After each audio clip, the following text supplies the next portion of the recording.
Hey everybody, welcome back to the channel. My name is Maggie. I'm a former professional MCAT tutor and now I'm a medical student about to finish up my first year. Me and my brother John run this channel to give MCAT prep for free. So lately we've been going through the AAMC free practice exam, the new one, not the sample test. And today we're going to go over the CP passage 6. And I think it's a pretty good one for an example of a passage that looks scary and kind of feels scary when you're reading it, and the questions are like not that bad.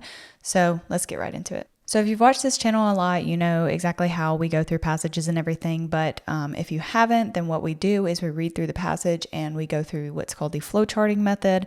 That is not trademarked. That is just what we call it. What we're doing when we're flowcharting is making sure that things don't get scrambled up in our heads, making sure that we are actively reading and getting the necessary material out of the passage so that we can answer questions later. So let's go ahead and start. I always like to look down and see if there's a title, maybe about protein, if I had to guess. So it says the aromatic side chain of tryptophan residues in proteins and peptides can be chemically modified by two photochemical reactions using UV light at 20 degrees Celsius, as explained by figure 1. So they're jumping right in and they're telling us a lot of basic sciences. And now some people like to highlight basic sciences. I never really did that, but I'll do it just for kicks, you know, aromatic side chains, tryptophan, proteins, UV light, stuff like that. Things that they could ask you questions on later that could be like hidden as more difficult concepts, but that we know are not too difficult if you can get down to what they're really asking. So figure 1 says photochemical reactions of tryptophan side chain with these two compounds. So this kind of looks a little messy. I'm not really going to look at it too much. I'm just going to notice, okay, there's that one. I'm not going to look at this figure for more than 5 seconds. If I need it, I will come back to it. Each substitution on tryptophan replaces one hydrogen atom attached to a carbon somewhere on the indole ring. So this is where I'm going to start flowcharting just a little bit. And what I really want to do is just understand what they're doing in this experiment because I'm getting a little confused. So they're taking tryptophan and specifically hydrogen atom, I almost put H+, it's not necessarily the same thing, and they're replacing it with something else. I am literally going to shorten something else to SE. Remember, it doesn't have to make sense for more than 10 minutes, so just do whatever makes sense in your brain for the short term. Remember, we're not going to have to answer questions on this in 30 days. We're just going to have to answer questions 10 minutes down the road. So if it's something that doesn't really make sense, but you know what you're talking about and you will for the next 10 minutes, then that is perfectly fine for flowcharting. And I also want to know that UV light is what kind of does this reaction. Photochemical modification percentages of various tryptophan residues in carbonic anhydrase at 20 degrees Celsius are shown in table 1. So now you should know a little bit about carbonic anhydrase as it relates to the blood bicarbonate buffer system, and that is all you should really know about carbonic anhydrase. They may ask a question on that. I'm not really sure. We'll see. But what is important to know is that they're telling us that these tryptophan residues that they are changing are in carbonic anhydrase, which is an enzyme. And it's at 20 degrees Celsius, and all the results are shown in table 1. So table 1 says photochemically modified in carbonic anhydrase, and this looks busy. I will notice my kind of axes, like my rows and columns or whatever you want to call them for a table. You can see all these W's with numbers behind them. That is like classic MCAT way, and I'm sure it's like a classic science thing, but you really need to be familiar with this nomenclature on the MCAT. That means it's the tryptophan at the 243rd amino acid position, or the tryptophan at the 96th. If it was to say, you know, K9, then it would be the lysine at the 9th amino acid position. So I'm just noticing that they're just listing out all these tryptophans and they're talking about the reactants that we kind of noticed up in the figure 1. And then they have these buffers, and we haven't really talked about the buffers at all. I'm not spending more than 10 seconds in this. I'm not looking at these percentages. They don't mean anything to me right now. I'll come back later if I need them. W15 and W96, which are in the interior of carbonic anhydrase, are 21% and 29% modified respectively by 10 millimolar, we're given units, methyl chloride, whatever that is, I don't know, in buffer A at 75 degrees Celsius, a temperature which fully denatures carbonic anhydrase but leaves its primary structure intact. Oh, primary structure. If you guys don't know what that is and you want a video on it, there's a great video that I made a few months ago about protein structure, and so go give it a watch. So what are we being told here?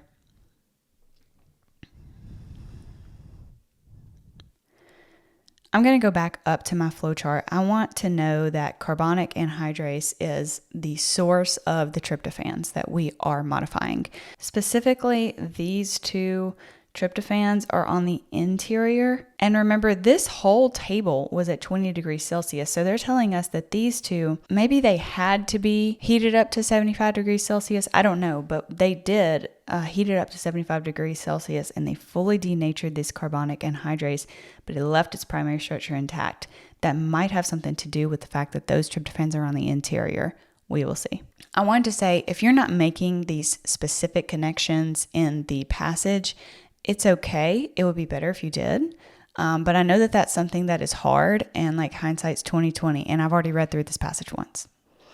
So like knowing how the story kind of ends gives me more insight into what's important coming. So like when I read through this the first time, like I didn't make all those connections about, oh, it's unfold. They denatured it, and that's, they did it because they got to get to the interior and the tryptophan. And I didn't do all that. But what I did do was take note of the fact that they gave me a half a paragraph. That's a pretty large chunk of text in such a small passage to be talking about something. So they gave me like half a paragraph talking about these two tryptophans. And so I took note of that and kind of put it in my head. And I was like, okay, those are like the interior ones and whatever. And they're hot and, you know, and something about primary structure.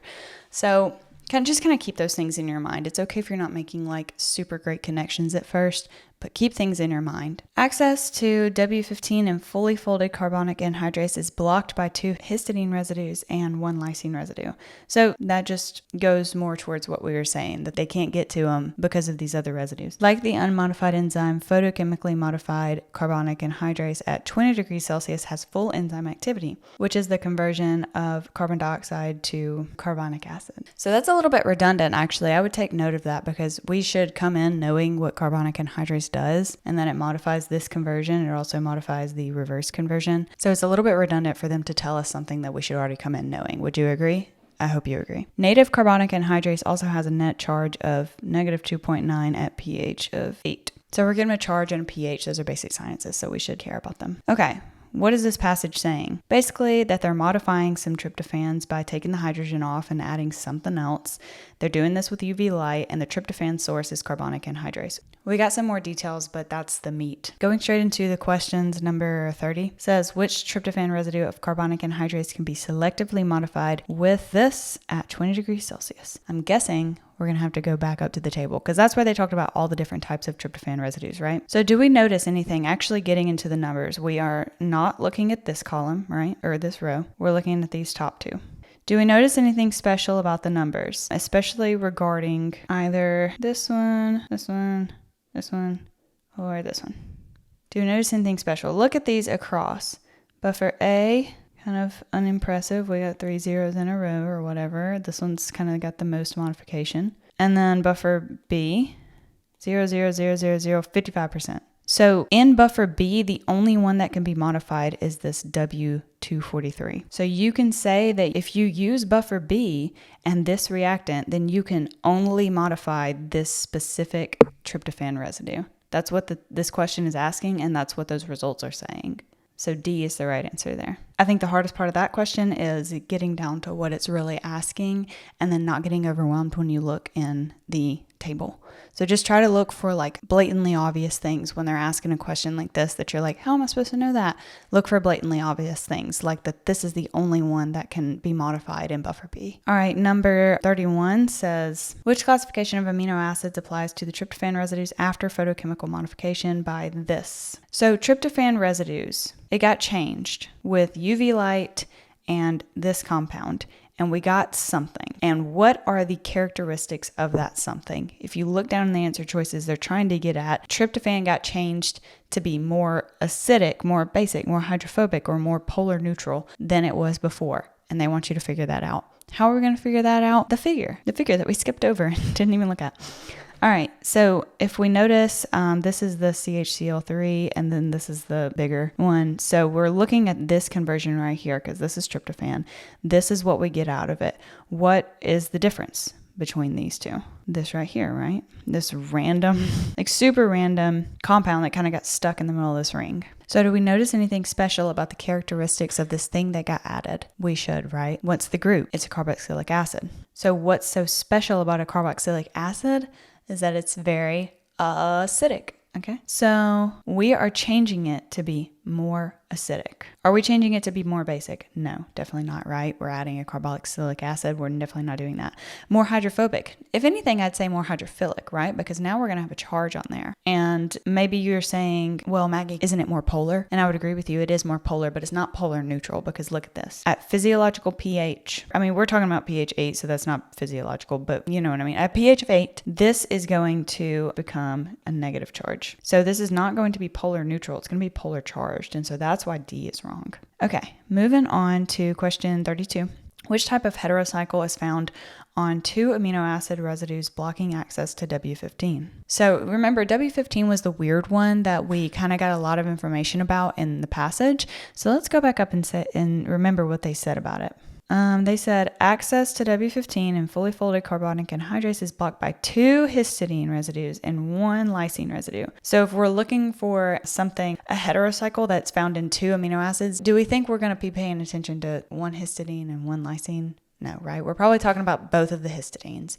So if you want to reword this question, it's really asking what heterocycle is in histidine. Now, this is an interesting thing, and because I would have never told students in the past to memorize pyrrole and indole and imidazole, but I got a question on my real MCAT on these types of, I don't even know, heterocycles or whatever, and I've been seeing them more often in AAMC materials, so it might be a good idea if you guys want to make some flashcards on heterocycles or like common ones. So this is a simple question if you know what these heterocycles are and you know what histidine looks like, and I hope that you do know what histidine looks like. So let's see, imidazole, I'm going to try to draw them. This is imidazole, this is indole, and this is pyrrole. So which one of these is in histidine? Imidazole, right? This one. So again, I would make a flashcard on these just to be safe. Next question, number 33. Says, based on the passage, what most likely causes W96 to be accessible to CHCl3 at 75 degrees Celsius? We actually got a little bit of passage information about this, right? It actually said it. It said W96 was one of those interior ones, and it can be 29% modified by this at 75 degrees Celsius, a temperature which fully denatures in carbonic anhydrase. So this is what I was talking about earlier about those kind of foreshadowing and kind of thinking about what questions they could ask me about certain things, about the denaturing of the protein and everything, and the fact that W96 is interior. So if we can think about this question, we can probably answer it before we look at any answer choices, right? If W96 is on the interior of the protein and we're denaturing to where the interior of the protein is now accessible, like, you know, ABC, like XYZ, it all kind of makes sense. We're denaturing the protein just to get access to W96 so that we can modify it. Which answer choice is that? Answer choice C. Now, let's go through the other ones. A, peptide bonds are broken, releasing W96. So this is, I guess this is where they're going to ask about primary structure. Primary structure is amino acids joined by peptide bonds in a certain order. That's all it is. So if peptide bonds were broken, then primary structure would not be intact. So that is not correct. Reduction of disulfide bonds occurs. So was there any reduction specifically? Was there any reducing agent? No. I know what you're thinking. Like, well, it denatures it. Like, surely it breaks the bonds. And like, I mean, probably, I don't know. But it doesn't properly reduce it because there's no hydrogens around to reduce it. So maybe it breaks the bonds and it leaves like some weird charges and all that stuff, but it doesn't properly reduce it. And we're talking about reduction here. So C is just a better answer than B for that reason. D says CHCl3 extracts W96 from the protein interior. If that were the case, then we could reach W96 at 20 degrees Celsius. Like if CHCl3 was that girl and she could do that, then we wouldn't need to denature this protein. But the fact that we can only denature it, or that we can only get to this amino acid when we denature it, makes that answer choice wrong. 34 says, what is the name of that ionic compound used to make buffer B? So at first I was like, I didn't read anything about buffer B. And then I realized, oh, it's that figure that I didn't pay attention to at all. Cool. So it's up here, right here, buffer B. Kind of gives you the formula, right? So it's ammonia. Let's just kind of transcribe that down here. Ammonia, methyl and CO2. So that was what was in buffer B. So we know that this is an ammonium, right? That doesn't help us, unfortunately. So we're going to have to know what this compound is. So this is like a pretty easy question if you know what these compounds are. And I would definitely recommend that you know what these are. So let's go through them all. Formate. So that is the ion of formic acid. And if you know what formic acid is, then it's giving formaldehyde to me, but with an acid on the end. If y'all remember, formaldehyde is just this, pretty sure. So formic acid is like you just made one of these hydrogens into a carboxylic acid. So that's formic acid. And if you take the whatever you call it off, then that's formate. Carbonate. Okay, so carbonate is this right here. This crazy looking guy. Bicarbonate is going to be HCO3 minus. I'm not drawing that out. And then acetate is going to be the anion of acetic acid. And that one is giving acetone. So this is acetic acid. If we take the proton away and we add a negative charge, then that's acetate. So what we had at the end, if we're taking the ammonia off, is this compound right here. So which one does this match up to? Let's look. Let's start from the bottom just for quickness sake. CH3, C, 2 O's. Perfect. So why are the other ones wrong? This one's missing a methyl group, right? This one's missing a methyl group, and this one's missing a methyl group. So this is the only one with a methyl group, so that one is the correct answer. And that question was pretty straightforward. If you can simplify it down, it is just asking, what is this? And here are the answer choices. All right, last question, number 35 says, which chromographic technique would most likely separate a mixture of native carbonic anhydrase from carbonic anhydrase photochemically modified by this number? So we have native carbonic anhydrase and then we have modified carbonic anhydrase. So we need to be able to split a difference between them. Looking down, you can kind of see the different types of chromatography that they have laid out. And if you'll remember, chromatography kind of takes chemical characteristic differences. So remember, we already kind of like did this question. We said this was kind of the tryptophan, and this is the tryptophan with the modifications. It's going to have that negative charge, right? It's going to have that carboxylic acid. And there's a ton of these in the carbonic anhydrase, right? There's like 6 or 7 of them. So how is that going to help us? We're getting a negative charge, maybe more polar, something like that. Maybe a little bigger, question mark. So looking at these answer choices, there's a few, honestly, that I could say are decent answer choices, but we got to get to the best one. So what is it? Let's start at the bottom, size exclusion chromatography. Well, that little carboxylic acid is going to make a little bit of a size difference, right? It's not going to make a huge size difference. So we can say maybe on that one. I think that there is another characteristic that gets added to this carbonic anhydrase that's going to make separation a little bit easier than just that teeny tiny difference in size. Remember, because we're not even modifying all of the amino acids. We're just modifying like the few tryptophans, and there's hundreds in this enzyme, like hundreds of amino acids. So gas liquid chromatography, so that is based on polarity, right? Separating things based on polarity. So we are getting a little bit more polar, but to me, it kind of goes back to the same thing as the size exclusion. Like I'm making it a little bit more polar, so I will say maybe on this. When I read the AAMC explanation for this, they brought up a good point that the proteins would degrade before they would vaporize, because the whole point of gas liquid chromatography is that you're having to heat things up until they like vaporize into a gas. And so like, do we like regularly vaporize proteins? Like usually that's gonna, if 75 degrees Celsius was heating up, like degrading this and denaturing this carbonic anhydrase, then could we get it up to 100 degrees Celsius if it was suspended in water or whatever? Probably not. So that one's a little bit less as good as D, in my opinion. Cation or anion exchange chromatography. So remember, this gets confusing. With cation exchange chromatography, we are trying to get out of the solvent a cation. We are using anions in the columns to attract the cations, but we are trying to get cations out. So in this case, are we trying to get a cation out? No, right? We're trying to get an anion out. So anion exchange chromatography is actually going to be our best answer here, because charges on the molecular scale are huge. Not size-wise, but importance-wise, they are huge.